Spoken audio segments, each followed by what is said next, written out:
Voilà, quand j'ai réfléchi au message de ce matin, puisqu'on est en train de faire une série sur le dernier repas, spontanément, j'ai cru que c'était assez simple ce qu'il faudrait dire et expliquer, parce que j'avais quand même le sentiment d'avoir bien compris là où le Seigneur voulait nous amener, un pas plus loin dans cette découverte, l'enseignement que Jésus laisse à ses disciples pour les consoler, mais en travaillant le sujet, j'ai encore davantage réalisé que des vérités qui parfois semblent familières sont encore loin d'être comprises et maîtrisées. J'ai touché du doigt combien ma compréhension, parfois, est superficielle, comme pour chacun de nous sans doute, et combien une meilleure appropriation est vitale. Alors j'ai aussi conscience que le sujet qu'on va aborder, il est rendu compliqué dans notre cœur et dans nos vies, parfois à cause des souffrances et des blessures qu'on a pu connaître, et qui peuvent, malgré tout, consciemment ou inconsciemment, altérer en nous l'image de Dieu. Qui il est, ce qu'il veut pour moi. C'est compliqué à cause de ces anomalies, des drames et des gâchis de la vie. Quelle est la meilleure image, spontanément, pour représenter l'amour pur? Alors ça, c'est l'image du chrétien, mais dans la vie. Pour représenter l'amour. Ouais. Quelle image vous vient? Un cœur, ouais. L'amour de qui pour qui? L'amour de Dieu pour nous. L'amour des parents. L'amour d'une... Vas-y. L'amour d'une mère pour un fils. On est parfois marqué de voir les sacrifices que sont capables de faire des mères pour un enfant. Moi, je suis toujours émerveillé de voir une maman qui, avec un corps parfois fragile, est capable de porter un enfant qui est lourd pendant un moment parce qu'il est fatigué. Elle oublie sa souffrance. Il y a beaucoup de mamans qui sont capables de se priver de manger pour un enfant, qui sont capables de se priver de dormir, qui sont capables de beaucoup donner pour leurs enfants. Ou bien aussi l'amour d'un père. C'est normalement une image extraordinaire. Ce matin, en lisant le petit feuillet de calendrier que je lis chaque jour, j'ai découvert quelque chose que je n'avais pas fait attention et j'ai vérifié. La première fois que le verbe aimer est mentionné dans la Bible, vous savez à quel moment c'est? Il l'a lu aussi ce matin. C'est quand Dieu dit à Abraham, prends ton fils, ton unique, celui que tu aimes. C'est donc l'amour du Père, Abraham, pour son fils chéri, qui est la première fois où le mot amour est mentionné dans la Bible. Mais malheureusement, cet amour qui devrait être le plus beau, il est parfois gâché. Dieu est obligé d'utiliser des réalités humaines pour nous aider à comprendre les réalités spirituelles, parce que c'est compliqué dans nos cœurs et dans nos vies. Et cette idée de l'amour du père, l'amour de la mère, ça a inspiré bon nombre de chanteurs. Il y a ce chant qui est sorti récemment de Claudio Capéo qui dit qu'il est riche parce qu'il est fier. À quoi ça sert d'être riche? On est riche d'être père. C'est un chant qui est super beau. On voit que les gens sont touchés par ça, mais en même temps, il y a de profonds gâchis de film. Vous avez sans doute, comme moi, entendu parler de cette fameuse affaire. La semaine dernière, on était là tranquillement le samedi soir, et puis d'un coup, on voit passer un petit bandeau, alerte enlèvement, cette petite fille Vanille qui a disparu à Angers. Puis le lendemain, malheureusement, on apprend que sa maman de 40 ans, qui vit dans un foyer qui est fragilisé, c'est elle qui malheureusement a mis fin à la vie de sa fille. On va retrouver cet enfant dans une benne à vêtements. C'est incroyable, possible. Un enfant en France meurt tous les 5 jours par la violence de ses parents. C'est pas naturel. C'est quelque chose qui nous révolte au plus profond de nous. Et sans doute que ce chiffre, il est en deçà de la réalité, parce qu'il y a tout ce qu'on ne sait pas. Les choses qui sont cachées. Il paraît qu'on a recensé en 2014 14 300 familles dysfonctionnelles, c'est-à-dire des familles dans lesquelles, en France, il y a une violence, une souffrance terrible. L'amour d'un père, l'amour d'une mère, c'est pourtant quelque chose qui est naturel. Dieu, dans sa sagesse, lorsqu'il a donné les 10 commandements, n'a pas dit « parents, aimez vos enfants ». Mais il a demandé aux enfants d'honorer les parents parce que ça, c'est moins naturel. On est naturellement rebelle à l'autorité. Hein, on est naturellement ingrat par rapport à ceux qui nous ont beaucoup donné. Mais normalement, l'amour comme ça, il est fort. Il est important. Alors le titre du message de ce matin, c'est « Connaître Dieu comme un Père ». Dieu qui sait que malheureusement, entre ce qui devrait représenter le mieux l'amour et la réalité de la vie, il y a parfois un contraste qui est abominable, qui nous montre à quel point le péché vient détruire même ce qu'il y a de plus naturel. Eh bien, utilise des images fortes. Par exemple, dans ce passage d'Ésaïe, où il est question de Dieu qui promet qu'un jour il bénira particulièrement le peuple d'Israël. Sion disait, l'Éternel m'abandonne, le Seigneur m'oublie, et il dit ceci, une femme, oublie-t-elle l'enfant qu'elle allait? N'a-t-elle pas compassion du fils qui est sorti de son ventre, même si elle l'oubliait, parce que Dieu sait que ça arrive? Moi, je ne t'oublierai jamais. Je t'ai gravé sur mes mains. Dieu sait que malgré tout, ça peut arriver, mais il dit, mais moi, jamais, jamais je ne t'oublierai. Et ce qui est vrai pour l'être humain est aussi vrai dans la nature. Et Jésus emploie cette expression en parlant de Jérusalem, tu tues les prophètes et tu lapides ceux qui te sont envoyés. Combien de fois Dieu dit, j'ai voulu te rassembler tes enfants, comme une poule rassemble ses poussins sous ses ailes, et vous n'avez pas voulu. On a déjà, pareil, retrouvé des poules qui étaient dans un incendie brûlé, qui avaient gardé les poussins sous ses ailes pour les protéger. L'amour d'une mère, l'amour d'un père, c'est quelque chose d'extrêmement fort. Mais parfois, c'est gâché par le péché. La première visite que j'ai faite quand j'ai débuté mon stage pastoral au Havre, on m'a emmené dans l'hôpital, on ne m'avait pas prévenu, c'était un jeune homme qui était atteint du sida. Et quand je l'ai vu, j'ai tout de suite compris. Hein. Il ne m'a pas fallu longtemps pour comprendre. Et on a sympathisé, ce garçon avait fait une vraie rencontre avec le Seigneur, une vraie belle histoire. Et donc j'ai eu l'occasion de le visiter maintes et maintes fois et de l'accompagner. Et j'ai aussi eu l'occasion de rencontrer sa maman. Il m'avait dit, ce garçon, il avait une trentaine d'années, il m'avait dit, on est toujours le plus beau aux yeux de sa maman. Ça m'a marqué cette phrase. Ce qui m'a aussi marqué, c'est que le jour où il est décédé, je suis allé chercher sa maman pour qu'elle vienne à son chevet. Et entre ce que lui pensait et ce que sa maman disait, il y avait quand même un contraste. Ça m'a marqué à tout jamais. L'amour d'un père, l'amour d'une mère, ça doit être quelque chose de fort. Sans doute que beaucoup au milieu de nous ont souffert de l'absence, de l'indifférence, de la négligence, parfois de la violence, du rejet, du mépris, du jugement, d'un père ou d'une mère, alors que pourtant, ça devrait être quelque chose d'extraordinaire. Que le Seigneur nous aide à laisser nos cœurs être touchés par ce que lui veut nous montrer comme amour. Connaître Dieu vraiment comme un père.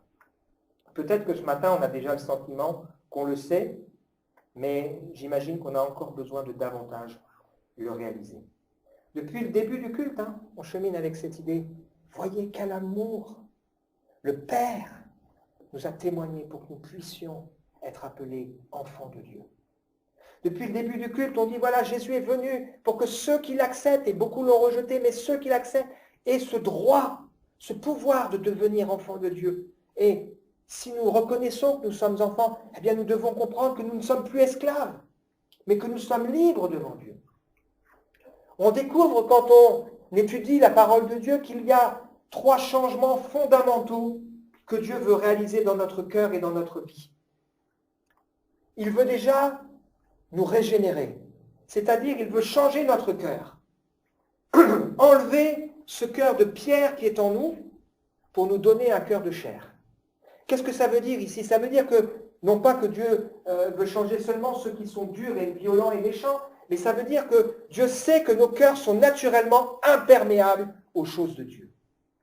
Et Dieu qui veut changer ce cœur imperméable pour rendre ce cœur sensible aux choses de Dieu, qui aime sa parole, qui sont touchés par ce que Dieu veut dire. Et ça, c'est quelque chose que l'homme ne peut pas faire. Il faut que Dieu change ce cœur. Et ma prière, ma supplication, c'est que tous ceux qui viennent aient vraiment passe par cette expérience. Dieu qui change le cœur pour rendre ce cœur qui aime sa parole, qui est attentif, qui comprend cette parole. Mais ce n'est pas le seul changement. Le deuxième changement que la Bible nous explique, c'est un changement de statut. Devant Dieu, nous sommes séparés, éloignés. Et il faut, à un moment donné, que Dieu nous déclare justes. C'est cette expérience que nous réalisons quand nous comprenons le pardon de Dieu. On n'est pas parfait, mais Dieu nous recouvre de la justice de Jésus. Et il nous déclare justes, à ses yeux nous sommes justes. Quand bien même nous sommes encore imparfaits, nous avons besoin de cheminer. Et le troisième changement, c'est que Dieu veut nous adopter. Il veut faire de nous ses enfants. Il veut changer cette fois-ci notre manière de vivre la relation qu'on a avec lui. Et dans la vie chrétienne, on peut avoir compris, oui, Dieu a changé mon cœur. Je comprends maintenant, j'aime la parole, je suis touché. On peut avoir aussi compris que oui, c'est vrai, j'ai la possibilité de m'approcher de Dieu parce que Dieu m'a justifié, mais on peut passer à côté de la troisième étape. On peut passer à côté de la compréhension que Dieu veut être aussi pour nous un Père, qui sait ce dont nous avons besoin avant qu'on le lui demande, qui sait les choses qui nous sont nécessaires. Il nous dit, cherche-moi premièrement et moi je m'occuperai de toi. Il veut changer notre manière de vivre les choses de Dieu pour nous dire, mais tu sais, Dieu, il sait quand un oiseau tombe, un oiseau qui a peu de valeur, à combien plus forte raison le Père sait tout ce qui nous arrive. Le Père, il sait tout parce que Dieu est celui qui porte son regard sur nous. Alors on va poursuivre cette découverte de l'évangile de Jean avec ce désir que dans nos vies nous puissions grandir. Les petits-enfants, c'est ceux qui ont compris celui qui pardonne les péchés. Les jeunes gens, c'est ceux qui ont compris la délivrance qu'il y a en Dieu. Et les adultes, c'est ceux qui ont connu celui qui est dès le commencement, celui qui est un Père. Vas-y, Théophile. On relit simplement le contexte pour bien comprendre ce que le Seigneur veut nous enseigner ce matin. Que votre cœur ne se trouble pas. Vous croyez en Dieu, vous croyez en Dieu. Ben, croyez aussi en moi, dit Jésus. Il y a beaucoup de demeures dans la maison de mon Père. Si ce n'était pas le cas, je vous l'aurais dit, je vais vous préparer une place. Et puisque je vais vous préparer une place, je reviendrai. Je vous prendrai avec moi, afin que là où je suis, vous y soyez aussi. Vous savez où je vais, vous en savez le chemin. Thomas lui dit, Seigneur, nous ne savons pas où tu vas. Comment pourrions-nous en savoir le chemin? Jésus lui dit, mais moi, je suis le chemin, la vérité et la vie. Nul ne vient au Père que par moi. Si vous me connaissiez, vous connaîtriez aussi mon Père. Dès maintenant, vous le connaissez et vous l'avez vu. Et donc, la suite qu'on va lire maintenant, c'est la réaction que va avoir Philippe. Vas-y, Théophile. Philippe lui dit, Seigneur, montre-nous le Père, et cela nous suffit. Jésus lui dit, il y a si longtemps que je suis avec vous. Et tu ne me connais pas, Philippe? Celui qui m'a vu a vu le Père. Comment peux-tu dire, montre-nous le Père? Ne crois-tu pas que je suis dans le Père et que le Père est en moi? Les paroles que je vous dis, je ne les dis pas de moi-même. C'est le Père qui vit en moi, qui fait lui-même ses œuvres. Croyez-moi, je suis dans le Père est en moi. Sinon, croyez-moi au moins à cause de ses œuvres. Alors, je repose la même question. Quel est le but de ce passage? Vous aider à bien réaliser et comprendre qui est le Père. Vas-y. On va voir ensemble 5 leçons pour nous aider à réfléchir. La première des leçons, c'est que voir n'est pas croire. Vous vous souvenez, la dernière fois, j'ai insisté sur le fait que savoir n'est pas croire.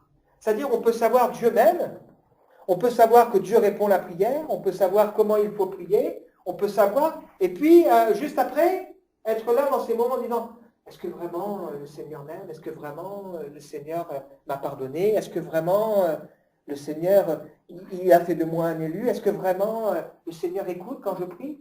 Et donc, on peut savoir des choses et ne pas les croire, c'est-à-dire ne pas pleinement les vivre. Et le but de Dieu, c'est pas seulement qu'on sache, ça c'est la connaissance. Elle est nécessaire, mais c'est qu'on vive les choses. C'est ce qui amène cet homme qui s'appelle Jérémie à dire « Quand je pense à ma détresse, à ma misère, mon âme s'en souvient, je suis abattu. » Mais il se ressaisit, il dit « Ce que je veux repasser en mon cœur, ce que je crois, parce que je le sais, je le crois, les compassions de Dieu ne sont pas à leur terme. » Et il prononce ça dans un moment qui est compliqué dans sa vie. Il affirme « La bonté de Dieu se renouvelle chaque matin. » C'est ce qu'il croit. Quand bien même dans sa vie, il ne le vit pas pleinement. Mais il a décidé de pleinement le vivre. Et ici, il y a cette leçon pour nous qui nous dit que voir n'est pas croire. Imaginez comme c'est blessant quand même la parole de Philippe vis-à-vis de Jésus. Il a vécu des tas de choses avec le Seigneur. C'est un des disciples de la première heure. Vous trouvez l'histoire de la rencontre de Philippe au chapitre 1 de l'évangile de Jean. Dès le début, Jésus se rend à Galilée, il rencontre Philippe et lui dit « Suis-moi ». Philippe rencontre Nathanaël et lui dit « Viens avec nous, on a trouvé celui de qui la loi et les prophètes ont parlé. » Il était là dès le départ. Avec les autres disciples, il a vu la main de Dieu. Les noces de Cana, le changement de l'eau en vin, le miracle de la multiplication des pains, où Jésus s'adresse à Philippe en lui disant « Bon alors, Philippe, comment on fait maintenant ?»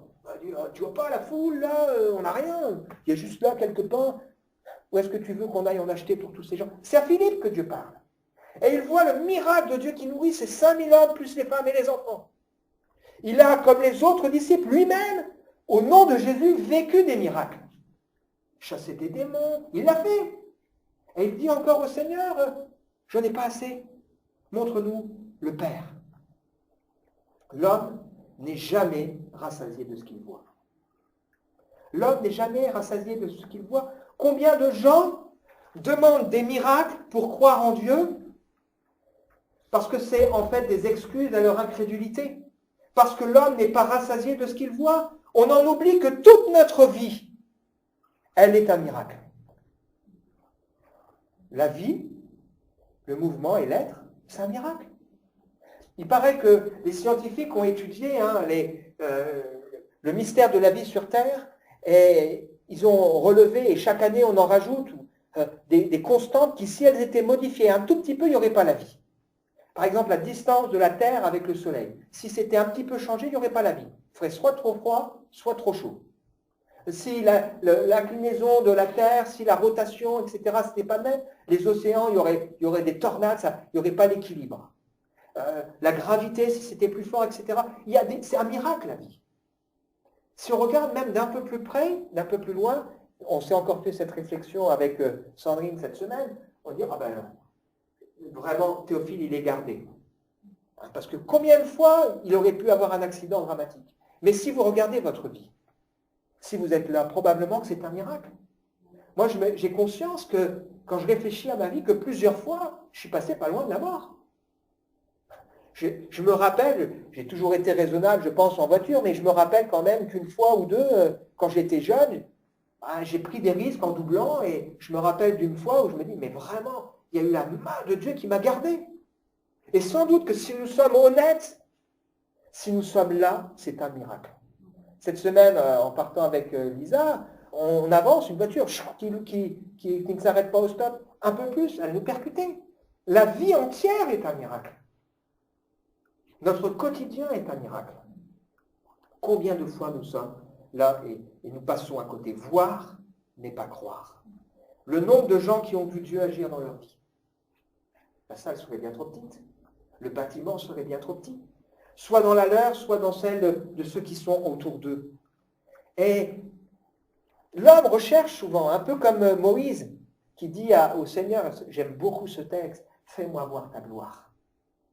Il a vu des tas de choses, le buisson ardent, il a vu la terre qui a tremblé, là, quand la montagne qui tremble, quand Dieu donne les 10 commandements, c'est écrit du doigt de Dieu, il a vu les 10 plaies d'Égypte, il a vu cette histoire avec son bâton, avec la lèvre, etc. Il a vu des tas de choses extraordinaires, et il a encore envie d'en voir plus. Et qu'est-ce que Dieu va lui répondre? C'est pas possible. Vas-y Théophile. La deuxième chose, ce que nous révèle ce texte, c'est que le Père ne peut se révéler que par Jésus. Le Père ne peut se révéler que par Jésus. Il y a 3 raisons à ça, au moins. La première, c'est que Dieu est infiniment grand. Il est infiniment grand. Comment est-ce qu'on pourrait imaginer, nous, tout petits dans l'univers, sur la terre, dans un univers qui s'étend, voir celui qui est infiniment grand? Hein, c'est un peu si une petite fourmi, elle était au pied là, du pupitre et elle regardait, elle ne voit pas le pupitre, c'est tellement grand, elle est dépassée par ça. Donc nous sommes dépassés par la représentation de Dieu et il a fallu que Dieu se rende visiblement accessible à nous dans la personne de Jésus. C'est la première des raisons. La deuxième raison fondamentale qui fait qu'on ne peut pas voir Dieu si ce n'est à travers Jésus, c'est que Dieu est saint. Dieu est saint. Nous sommes pécheurs. On ne peut pas voir la face de Dieu et vivre. Et dans l'Ancien Testament, il y a eu plusieurs fois des manifestations de la présence de Dieu. Ce n'était pas Dieu lui-même, mais c'est des manifestations. Les gens, à chaque fois, quand ils ont vécu ça, ils ont tremblé. Ils ont dit, mais malheur à moi, je suis un homme impur, mes lèvres sont impures, je vais mourir. Parce que je ne peux pas voir Dieu. On est saisi devant la grandeur de Dieu. Et ça, on a besoin de le réaliser.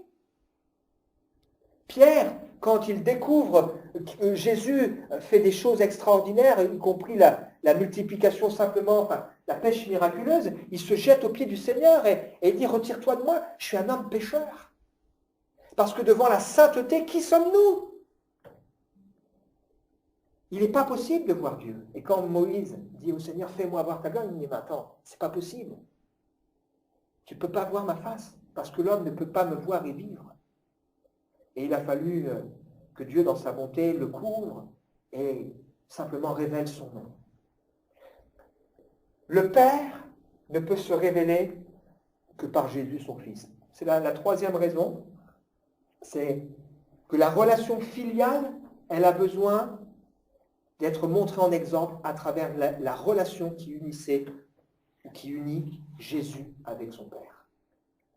Jésus est venu pour nous montrer la relation intime qui le lie avec son Père, cette relation intime que Dieu veut que nous puissions également vivre. Le Fils, c'est l'image du Dieu invisible. Tout a été créé par lui, dans les cieux et sur la terre.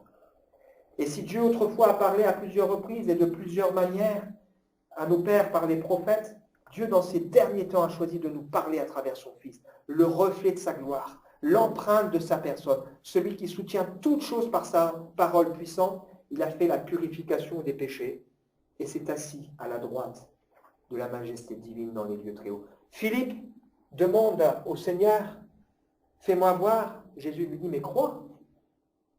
Il exhorte à croire. Croire quoi?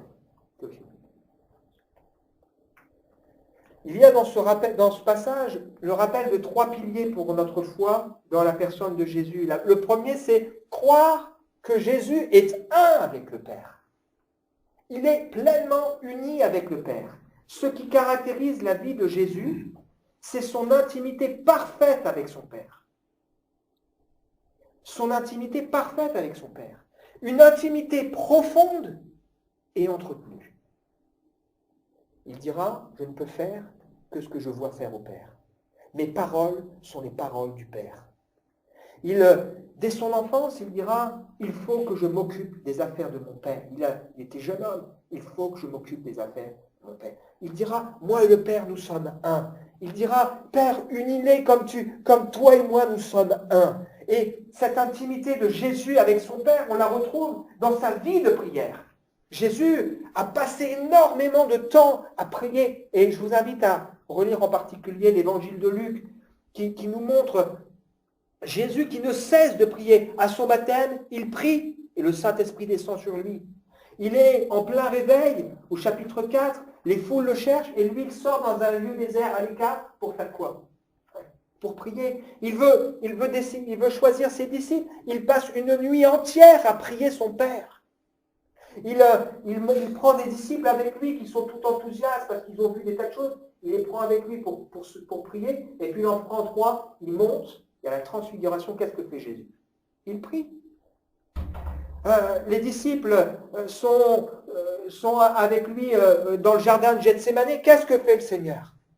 Il prie. Il est là tout le temps en train de prier. Sur la croix, qu'est-ce qu'il fait? Il prie, Père, je remets mon esprit entre tes mains. il continue de parler de cette prière. Et dans sa façon de prier, Jésus n'a pas souvent prié de manière... on n'a pas souvent le retour de sa prière, mais quand on l'a, il parle toujours du Père. Père, je te rends grâce, tu m'exauces toujours. Mais j'ai parlé à cause de la foule. C'est dans la résurrection de Lazare. Ou encore, quand il dit, Père, pardonne-leur, ils ne savent pas ce qu'ils font. Ou encore, je te bénis, Père, tu as caché ces choses aux sages et aux intelligents, tu les as révélées aux petits-enfants. Il s'adresse toujours au Père. L'intimité du Seigneur avec le Père. Je vous invite à la maison à relire l'évangile de Jean en particulier, à partir du chapitre 5 jusqu'au chapitre 12, et de noter à quel point le Seigneur Jésus parle de cette intimité avec son Père. Les Juifs vont dire ceci. Jésus vient de faire un miracle le jour du sabbat, donc ce paralytique de la piscine de Bethesda, et les Juifs poursuivent Jésus parce qu'ils le voyaient faire ces choses le jour du sabbat. Jésus leur répond, « Mon Père agit jusqu'à présent, moi aussi j'agis. » À cause de cela, les Juifs cherchaient encore plus à le faire mourir. Non seulement parce qu'il violait le sabbat, mais parce qu'il appelait Dieu son propre Père, se faisant lui-même égal à Dieu. Jésus reprit donc la parole et leur dit, en vérité, je vous le dis, le Fils ne peut rien faire de lui-même. Il ne fait que ce qu'il voit faire au Père, et tout ce que le Père fait, le Fils le fait pareillement. Le Père aime le Fils.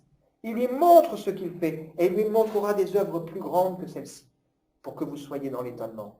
Le Père ressuscite les morts et donne la vie. Le Fils donne la vie à qui il veut. Le Père ne juge personne, il a remis le jugement au Fils, afin que tous honorent le Fils comme ils honorent le Père. Celui qui n'honore pas le Fils n'honore pas le Père qui l'a envoyé. En vérité, je vous le dis, celui qui écoute ma parole, qui croit à celui qui m'a envoyé, il a la vie éternelle. Il ne vient point en jugement, mais il est passé de la mort à la vie.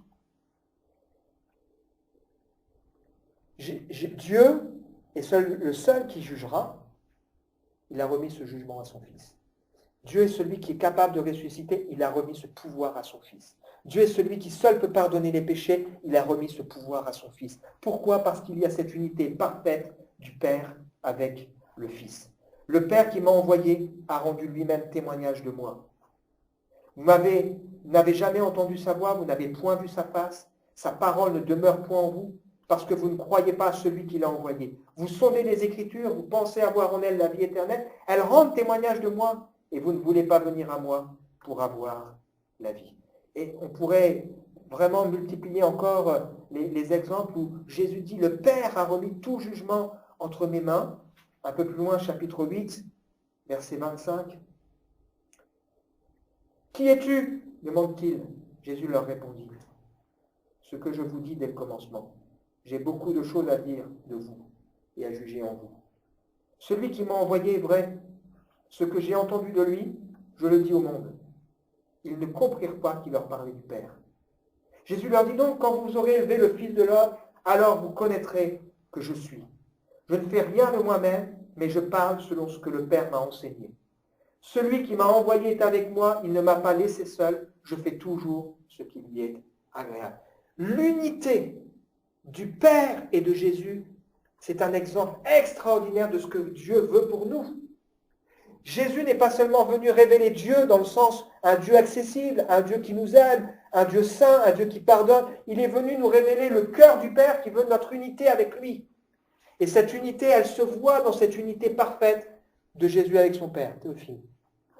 La deuxième pilier, c'est croire que ce que Jésus dit, ce sont les paroles qui viennent de Dieu. Il n'a pas parlé de lui-même, mais il n'a fait que répéter ce que le Seigneur lui-même disait. C'est pour ça que Pierre va dire « Tu as les paroles de la vie éternelle. Nous avons cru, nous avons connu que tu es le Christ, le Fils du Dieu vivant. Tu as les paroles de la vie éternelle. » Il avait conscience que c'était particulier. Les brebis du Seigneur, qu'est-ce qu'elles font? Elles écoutent sa voix parce qu'elles ont compris que Jésus, c'est celui qui a les paroles du Père pour nous. Est-ce que nous avons compris ça? Est-ce que nous avons pleinement réalisé que ce que le Seigneur enseigne, c'est vraiment ce que Dieu veut pour nous? Je lis encore dans l'évangile de Jean, chapitre 12. Même parmi les chefs, plusieurs crurent en lui, mais à cause des pharisiens, ils n'en faisaient pas l'aveu. Ils avaient peur d'être exclus de la synagogue. Alors Jésus s'est écrié, celui qui croit en moi, croit non pas en moi, mais en celui qui m'a envoyé. Celui qui me voit, voit celui qui m'a envoyé. Je suis venu comme une lumière dans le monde, afin que quiconque croit en moi ne demeure pas dans les ténèbres. Si quelqu'un entend mes paroles, ne les garde pas, c'est pas moi qui le juge, parce que je ne suis pas venu pour juger le monde, mais pour le sauver.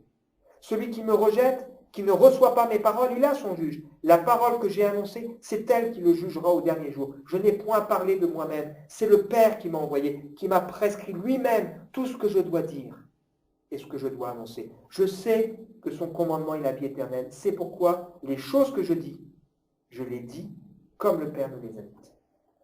Jésus parle de la part du Père, pleinement, entièrement.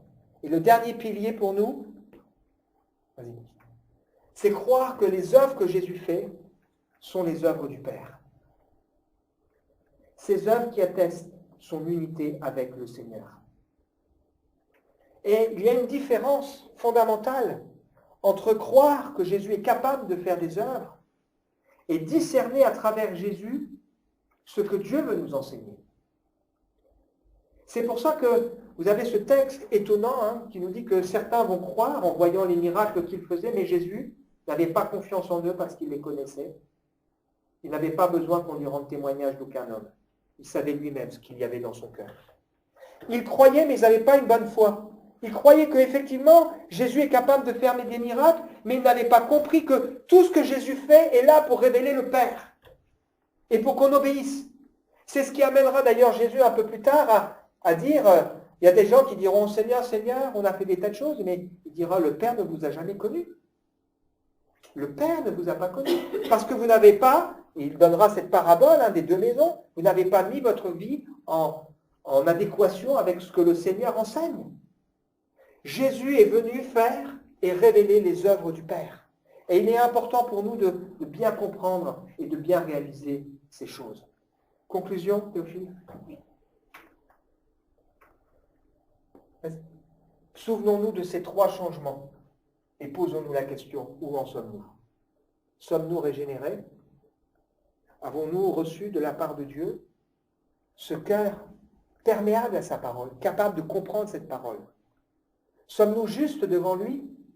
Pas parce qu'on est parfait, mais parce qu'on a confiance dans le fait qu'il nous a revêtus de sa justice. Et sommes-nous adoptés? Quand nous prions, qui est-ce que nous prions? Dieu. Le Père. Quand on invite les gens à prier, et naturellement, les gens ne peuvent pas prier le Père. C'est difficile. On dit à Dieu, si tu existes. Hein. Mais nous, qui vivons cette relation, il est important, il est précieux de chérir sur nous, dans nos cœurs, dans nos vies, le fait que Dieu est un Père qui sait, avant même qu'on lui demande, de quoi nous avons besoin. Un Père qui sait ce que nous passons, ce que nous traversons. Un Père qui connaît nos forces, qui connaît nos faiblesses, qui connaît toutes les failles de nos cœurs et de nos vies. Quelle est notre intimité avec Dieu? Est-ce qu'à travers notre vie, à travers nos paroles, à travers nos œuvres, comme c'est le cas pour Jésus, les gens voient non pas Dieu seulement, mais le Père. Jésus montrait à travers sa vie sa relation avec le Père. Les gens autour de nous n'ont pas seulement besoin de savoir que Dieu existe, ils ont besoin de savoir que Dieu doit être un Père qui adopte, qui pardonne et qui sauve. Tu es heureux, Simon, fils de Jonas. Tu as compris que qui est Jésus? Ce n'est pas la chair et le sang qui te l'ont révélé, mais qui? Le Père qui est dans les cieux. Que le Seigneur vraiment nous aide à comprendre et à réaliser qui il est pour nous et ce qu'il veut faire encore dans nos cœurs et dans nos vies. Je propose de nous recueillir, de réfléchir à ça, et puis je prierai.